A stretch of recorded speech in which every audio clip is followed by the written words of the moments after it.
हो सकता है कि मेरे अगले शब्द सुनकर तुम्हें आश्चर्य हो, लेकिन जब तक मैं बोल रहा हूँ तुम्हें शांत और केंद्रित रहना होगा।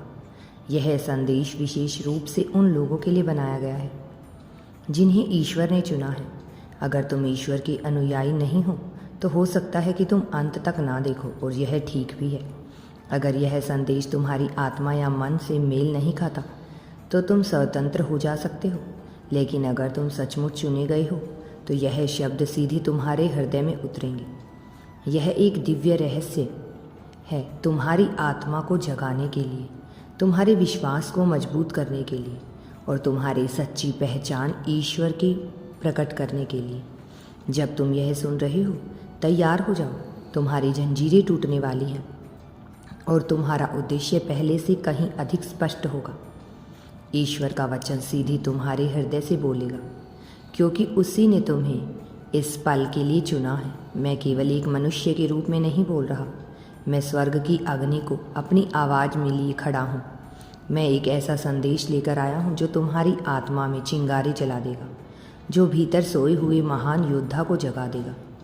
यह सामान्य शब्द नहीं है, यह एक दिव्य पुकार है उन सभी आत्माओं के लिए जिन्हें चुना गया है, तुम्हारे जीवन से थके हुए, यह सोचते हुए कि क्या ईश्वर अब भी तुम्हें सुनते हैं।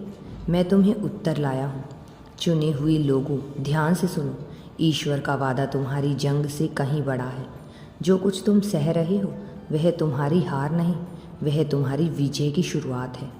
वे जंजीरें जो तुम्हें बांधे हुए थी, जो दर्द तुमने सहा, वे अनगिनत रातें जब तुम जागते रहे, वे टूटे हुए सपने जब सब हार के प्रतीक नहीं हैं, यह सब अनमोल जन्म की पीड़ा है। अगर तुम मेरी आवाज़ सुन सकते हो, अगर ईश्वर की आत्मा ने तुम्हारे हृदय को छुआ है, तो जान लो ईश्वर ने तुम्हें नहीं भुलाया। और आज मैं सीधे तुम्हारी आत्मा से बोल रहा हूँ, हार मत मानो, क्योंकि ईश्वर का वादा उस पहाड़ से बड़ा है जिसका तुम सामना कर रहे हो।